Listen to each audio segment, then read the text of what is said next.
অঘটনের পর প্রবাসী কল্যাণ প্রতিমন্ত্রীর দৌড়ঝাঁপ। মালয়েশিয়া যেতে না পারা 17,000 কর্মীকে বিপদ থেকে উদ্ধারে হাই কমিশনারের সঙ্গে বৈঠক। ফিরলেন খালি হাতে।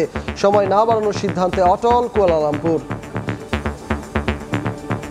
We stick to the deadline of May 31st in order to reassess the needs as well as to address the loopholes. যারা বিএমইটি কার্ড পেয়েছে, যারা ই ভিসা পেয়েছে, এমনকি যারা ভিসা পায় নাই, তাদের ব্যাপারেও আমাদের মন্ত্রণালয় কনসিডার করবে। কাদের কারণে এত বিড়ম্বনা জানতে চাইলেন প্রধানমন্ত্রী। দায়ীদের বিরুদ্ধে নেওয়া হবে ব্যবস্থা। যখনই আমরা আলোচনা করে ঠিক করি কত লোক যাবে কি যাবে, ঠিক তখনই দেখা যায় যে আমাদের দেশের এক শ্রেণীর লোক তারা ওই ম্যানপাওয়ারে ব্যবসা করে এবং তারা তড়িঘড়ি করে লোক পাঠানোর চেষ্টা করে। আবার এদের সাথে ওই মালয়েশিয়ারও কিছু সংযুক্ত আছে, যার ফলে জটিলতার সৃষ্টি হয়। এবারে কি সমস্যাটা হয়েছে অবশ্যই এটা আমরা খতিয়ে দেখছি এবং এর জন্য যদি কেউ দায়ী থাকে অবশ্যই তার বিচার করা হবে। দেখছিলেন প্রধান শিরোনাম। সন্ধ্যার সময় সঙ্গে আছি আমি সজল মিত্র রিচার্ড। এবার অন্যান্য শীর্ষ সংবাদ। শেষ দানে মোদির বাজিমাত। বিজেপিতে আস্থা রাখলেন নীতেশ নাইডু। তড়িঘড়ি বৈঠক শেষে জানালেন নেতারা নরেন্দ্র মোদীকে প্রধানমন্ত্রীর অভিনন্দন। কাল দুদকে যাচ্ছেন না বেনজির। 15 দিনের সময় চেয়ে আইনজীবীর মাধ্যমে আবেদন। স্ত্রী মেয়ে আসবেন কিনা ধোঁয়াশা। সাবেক আইজিপি কোথায় জানেন না খোদ স্বরাষ্ট্রমন্ত্রী। চট্টগ্রামে 1500 টাকার এলাচ বিক্রি হচ্ছে 4,500-এ। হাতে নাতে ধরল ভোক্তা অধিকার। আমদানিকারকদের ওপর দায় চাপানোর চেষ্টা। দোকানদারদের 1 লাখ টাকা জরিমানা। দেশের ইতিহাসে সর্বোচ্চ প্রায় 8 লাখ কোটি টাকার বাজেট ঘোষণা কাল। মূল্যস্ফীতির লাগাম টানাই বড় চ্যালেঞ্জ। করমুক্ত আয়সীমা আরও বাড়ানোর দাবি উদ্যোক্তাদের। এবং চতুর্থ দফায় 60 উপজেলায় ভোট শেষে চলছে গণনা।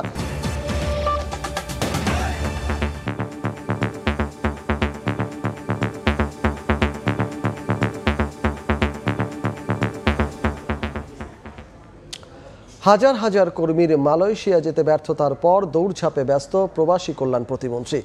আটকে পড়াদের দেশটিতে পাঠাতে হাইকমিশনারের সঙ্গে বৈঠকে বসেও ফিরতে হলো খালি হাতে। সময় আর না বাড়ানোর সিদ্ধান্তে অটল কুয়ালালামপুর। তবে এখনই হাল ছাড়তে নারাজ প্রতিমন্ত্রী।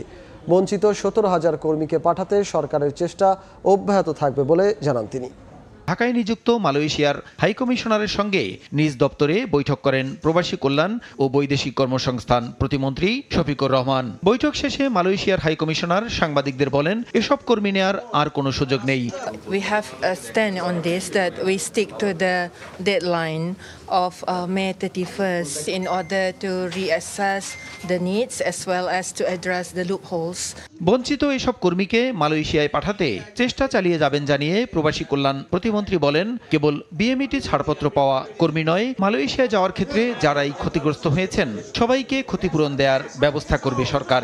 তদন্ত কমিটির মাধ্যমে যারা দোষী সাব্যস্ত হবে তাদের বিরুদ্ধে আমরা ব্যবস্থা গ্রহণ করব। যারা বিএমইটি কার্ড পেয়েছে, যারা ই ভিসা পেয়েছে, এমনকি যারা ভিসা পায় নাই, তাদের ব্যাপারেও আমাদের মন্ত্রণালয় কনসিডার করবে।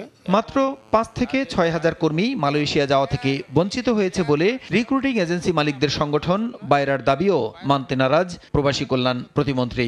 এটা আমাদের ভাষণ নয়, এটা হলো বাইরার ভাষণ। প্রসূন আশিস, সময় সংবাদ, ঢাকা। মালয়েশিয়ায় কর্মী পাঠানোর ইস্যু এবার আলোচিত হলো সংসদেও। বিকেলে দ্বাদশ জাতীয় সংসদের তৃতীয় অধিবেশনের শুরুতেই বিরোধী দলীয় চিফ হুইপ মুজিবুল হক চুন্নুর প্রশ্নের জবাবে সংসদ নেতা জানান, কাদের গাফিলতিতে মালয়েশিয়া যেতে সংকট তৈরি হলো সেটি অনুসন্ধান করা হচ্ছে। জড়িতদের বিচার নিশ্চিত করা হবে বলেও জানান প্রধানমন্ত্রী শেখ হাসিনা। কিছু লোক সবসময় ওই দালালের খপ্পরে পড়ে এবং দালালদের ধরে যেতে চায় এবং এই যেতে যেয়ে কিন্তু তারা সমস্যা পড়ে যায় এবং সমস্যা তৈরি হয়। স্পেশাল ফ্লাইট দিয়ে অন্যান্য ফ্লাইটের সঙ্গে সংযুক্ত করে কিন্তু সবাইকে পাঠানো হয়েছে, কিন্তু অনেকে বাদ পড়ে গেছে। এই বাদ পড়ার কারণটা কি সেটা অনুসন্ধান করা হচ্ছে। যখনই আমরা আলোচনা করে ঠিক করি কত লোক যাবে কি যাবে, ঠিক তখনই দেখা যায় যে আমাদের দেশের এক শ্রেণীর লোক তারা ওই ম্যানপাওয়ারে ব্যবসা করে এবং তারা তড়িঘড়ি করে লোক পাঠানোর চেষ্টা করে। আবার এদের সাথে ওই মালয়েশিয়ারও কিছু সংযুক্ত আছে, যার যার ফলে জটিলতা সৃষ্টি হয়। প্রতিটি বারই যখনই আলোচনা করে সরকারি পক্ষ থেকে আলোচনা করে একটা সমাধানে যায়, তখনই কিছু লোক দ্রুত সেখানে ছুটে যায়, যে একটা অস্বাভাবিক পরিস্থিতির সৃষ্টি করে। অনেক সময় যারা যায় তাদের কাজেরও ঠিক থাকে না, চাকরিরও ঠিক থাকে না, বেতনেরও ঠিক থাকে না, তারা সেখানে যে বিপদে পড়ে। তবে এবারে কি সমস্যাটা হয়েছে, অবশ্যই এটা আমরা খতিয়ে দেখছি, এবং এর জন্য যদি কেউ দায়ী থাকে অবশ্যই তার বিচার করা হবে। এবার অন্য প্রসঙ্গ। অবশেষে নরেন্দ্র মোদীর নেতৃত্বে ভরসা রাখলেন অন্ধ্রপ্রদেশের টিডিপি নেতা চন্দ্রবাবু নাইডু এবং বিহারের জেডিইউ নেতা নীতিশ কুমার। নতুন সরকার গঠনে এনডিএকেই সমর্থন দিয়েছেন দুজন। দিল্লিতে জোটের বৈঠকে যোগ দিয়ে বিষয়টি নিশ্চিত করেন তারা। এতে জোট সরকার গঠনে আর কোনো অনিশ্চয়তা রইল না। এদিকে বুধবার রাষ্ট্রপতি দ্রৌপদী মুর্মুর কাছে পদত্যাগপত্র জমা দিয়েছেন মোদী ও তার মন্ত্রিসভার সদস্যরা। শনিবার তিনি টানা তৃতীয় মেয়াদে প্রধানমন্ত্রীর শপথ নেবেন। এদিকে নরেন্দ্র মোদীকে শুভেচ্ছা জানিয়েছেন প্রধানমন্ত্রী শেখ হাসিনা। ভারতের 18তম লোকসভা নির্বাচনে কোনো দলই সংখ্যাগরিষ্ঠতা অর্জন করতে পারেনি, তাই সরকার গঠনে জোট গড়তে ছিল তোড়জোড়। এ অবস্থায় ভারতের রাজনীতিতে হঠাৎ গুরুত্বপূর্ণ হয়ে ওঠেন মোদীর জোটের বিহার ভিত্তিক জনতা দল ইউনাইটেডের প্রধান নেতা নীতিশ কুমার ও তেলেগু দেশম পার্টির প্রধান চন্দ্রবাবু নাইডু। এই দুই দল এনডিএ জোটে না থাকলে বিজেপি নেতৃত্বাধীন জোটটি সরকার গঠন করতে পারবে কিনা তা নিয়ে দিনভর চলা সব আলোচনার অবসান ঘটেছে। নরেন্দ্র মোদীর নেতৃত্বেই ভরসা রেখেছেন চন্দ্রবাবু নাইডু ও নীতিশ কুমার। ভারতের লোকসভায় 543 আসনের মধ্যে সরকার গঠনের প্রয়োজন 272 আসন। একক সংখ্যাগরিষ্ঠতা না পাওয়ায় জোট সরকারে যেতে হয় বিজেপিকে। বুধবার দিল্লিতে জোটের শরিকদের সঙ্গে বৈঠক করেন নরেন্দ্র মোদী। ভারতের বেশ কয়েকটি গণমাধ্যম বলছে, বৈঠকে এনডিএকে সমর্থন দিয়ে সম্মতিপত্রে সই করেছেন চন্দ্রবাবু নাইডু ও নীতিশ কুমার। এর আগে রাষ্ট্রপতি দ্রৌপদী মুর্মুর কাছে মোদী ও তার মন্ত্রিসভার সদস্যরা পদত্যাগপত্র জমা দেন। আগামী শনিবার শপথ গ্রহণ বলেও জানানো হয়। এর মাধ্যমে জওহরলাল নেহরুর পর মোদী হবেন তৃতীয় দফার প্রধানমন্ত্রী। এদিকে বুধবার ইন্ডিয়া জোটের 25 রাজনৈতিক দলের বৈঠক হওয়ার কথা 10 জনমার্গের কংগ্রেস সভাপতি মল্লিকার্জুন খার্গের বাসভবনে। সেখানে তৃণমূলের পক্ষে অভিষেক ব্যানার্জি যোগ দেবেন। ওই বৈঠকে জোটের পরবর্তী রণকৌশল ঠিক করা হবে বলেও জানা গেছে। ফরহাদ চৌধুরী, সময় সংবাদ। দুদকে হাজির হতে বেঁধে দেয়া সময়সীমার আগের দিন আইনজীবীর মাধ্যমে তারিখ পেছানোর আবেদন করলেন সাবেক আইজিপি বেনজির আহমেদ। বিকেলে 15 দিনের সময় চেয়ে এ আবেদন করেন তার আইনজীবী। বেনজির তলব এড়ালেও 9 জুন তার স্ত্রী ও মেয়ে হাজির হবেন কিনা সে বিষয়ে নিশ্চিত হওয়া যায়নি। এদিকে বেনজির কোথায় আছেন তা জানা নেই বলে আবারও জানালেন স্বরাষ্ট্রমন্ত্রী আসাদুজ্জামান খান কামাল। অবশেষে ধারণাই সত্য হলো। কোরবানির ঈদের আগে দুদকের মুখোমুখি হতে চান না সাবেক পুলিশ মহাপরিদর্শক বেনজির আহমেদ। শেষ মুহূর্তে এসে বিদেশে অবস্থান করা বেনজির 15 দিন সময় চেয়ে আইনজীবীর মাধ্যমে বুধবার দুদকে আবেদন করেছেন। বেনজিরের আবেদনের বিষয়টি নিশ্চিত করেছেন দুদক কমিশনার জহুরুল হক। তিনি বলছেন, এখন অনুসন্ধান কর্মকর্তা ঠিক করবে তাকে সময় দেয়া হবে কি না। সেটা আবেদন দিয়ে গেছে এবং সেটা অনুসন্ধান কর্মকর্তা পর্যালোচনা করবে, দেখবে, যথেষ্ট গ্রাউন্ড থাকলে সে অ্যালাউ করবে, গ্রাউন্ড না থাকলে অ্যালাউ করবে না। এদিন এক অনুষ্ঠানে স্বরাষ্ট্রমন্ত্রী বলেছেন, সাবেক পুলিশ মহাপরিদর্শক বেনজির আহমেদ কোথায় আছেন সে বিষয়ে কোনো তথ্য নেই সরকারের কাছে। তবে তিনি এও বলেছেন, বেনজিরের বিরুদ্ধে যে অভিযোগ সেই অভিযোগের মুখোমুখি হবেন বেনজির। আর র্যাবের বর্তমান মহাপরিচালক বলছেন, সাবেক মহাপরিচালকের দুর্নীতির দায় নেবে না পুরো বাহিনী। একটা ফোর্স তো এখানে কারো দায় নেবে না, বুঝতে পারছেন না? কেউ যদি কোনো ভুল ত্রুটি করে থাকে এটা কিন্তু ফোর্স এই দায় নেবে না, এর দ্বারা ইন্ডিভিজুয়াল। এসে নিশ্চয়ই যে সমস্ত অপবাদ তার নামে আসছে কিংবা তার নামে যে সমস্ত আসছে এগুলো ফেস করবেন তিনি। জব্দ হওয়া সম্পত্তি, ব্যাংক অ্যাকাউন্টের বাইরেও বেনজির আহমেদ আর কি সম্পত্তি গড়েছেন তারই খোঁজ করছে দুর্নীতি দমন কমিশন। একই সঙ্গে যুক্তরাষ্ট্র, কানাডা সহ 5টি দেশে বেনজির আহমেদ অর্থ পাচার করেছেন কিনা তারও খোঁজ করছে সংস্থাটি। দুদকের আইনজীবী বলছেন, বেনজিরের বিরুদ্ধে অনুসন্ধান দ্রুত গতিতে এগিয়ে চলেছে। আপনি অন্য 4টা অনুসন্ধানের সঙ্গে আপনি এটা কম্পেয়ার করেন, এটা অনেক দ্রুত গতিতে চলছে। গত 18 এপ্রিল বেনজির ও তার পরিবারের বিরুদ্ধে দুর্নীতির অভিযোগের অনুসন্ধান শুরু করে দুদক। সংস্থাটির আবেদনে 621 বিঘা জমি, 38টি ব্যাংক অ্যাকাউন্ট অবরুদ্ধ করা হয়েছে। জব্দ রয়েছে গুলশানের 4টি ফ্ল্যাট। এছাড়া বেনজিরের একের পর এক সম্পত্তির খোঁজও মিলছে। আফজাল হোসেন, সময় সংবাদ, ঢাকা। চট্টগ্রামের খাতুনগঞ্জে 1500 টাকায় আমদানি করা এলাচ বিক্রি হচ্ছে 4500-এ। ভোক্তা অধিকারের অভিযানে হাতে নাতে ধরা পড়েছে আমদানিকারক প্রতিষ্ঠান এবি ট্রেডার্স। এদিকে বাড়তি দামের দায় আমদানিকারকদের ওপর চাপানোর চেষ্টা খুচরা বিক্রেতাদের। এ সময় এবি ট্রেডার্সকে 1 লাখ ও খুচরা 2 প্রতিষ্ঠানকে 15,000 টাকা জরিমানা করে সংস্থাটি।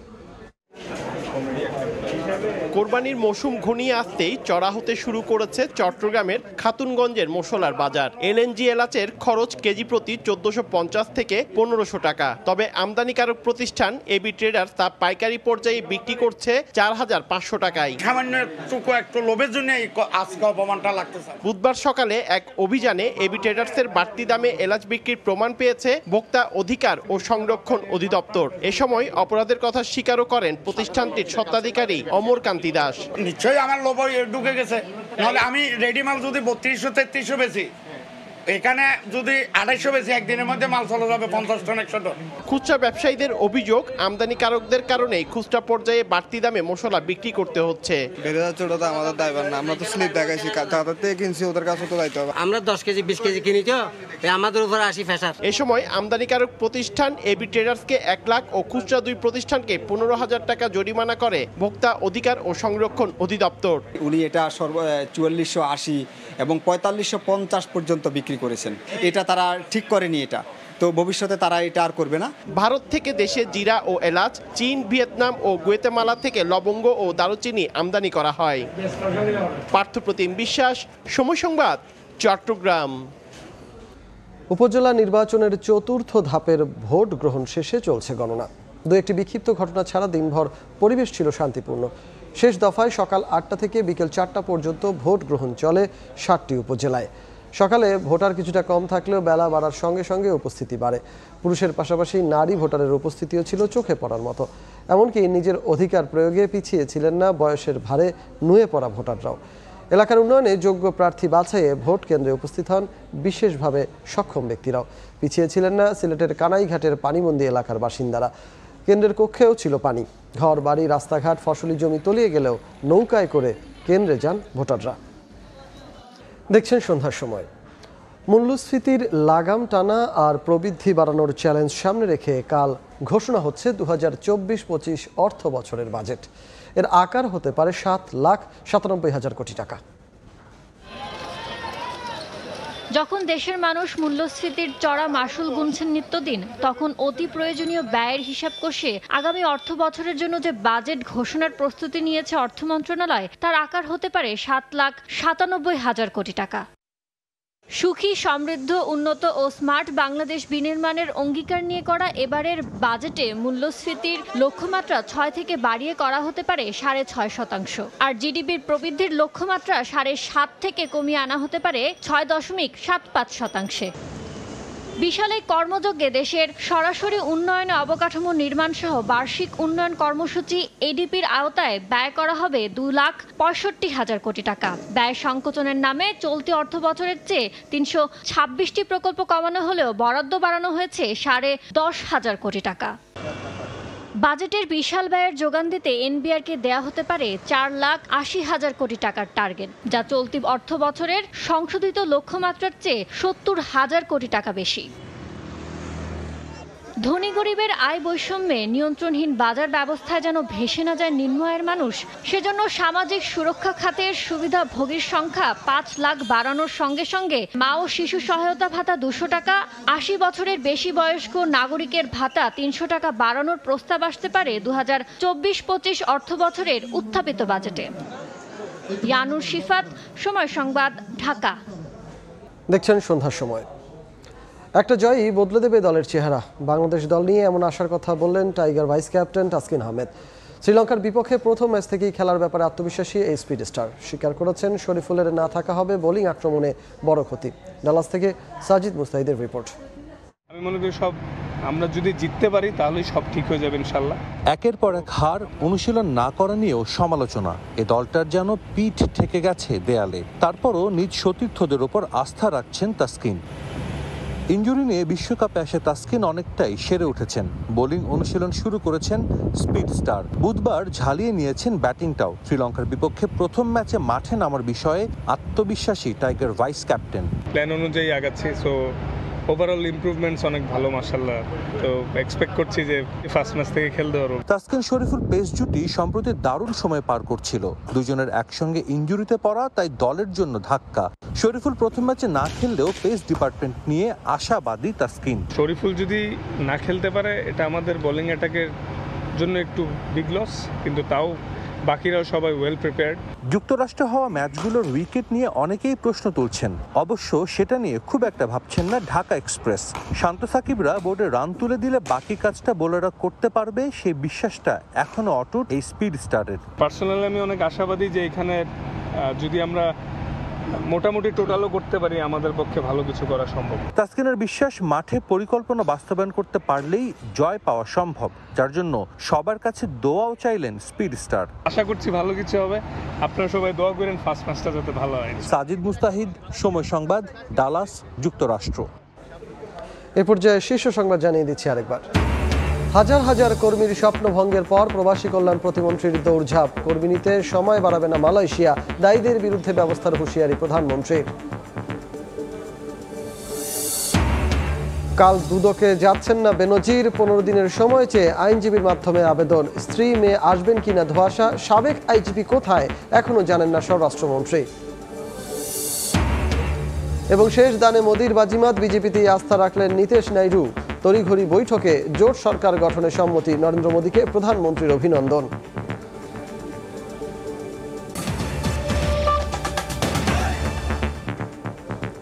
এই ছিল সন্ধ্যার সময়ে জনপদের সময়ে। সঙ্গে থাকবেন সহকর্মী মার্জিয়া শ্রেয়া। ধন্যবাদ রিচার্ড। জনপদের সময় নিয়ে ফিরছি কিছুক্ষণ পর, সঙ্গেই থাকুন সময়।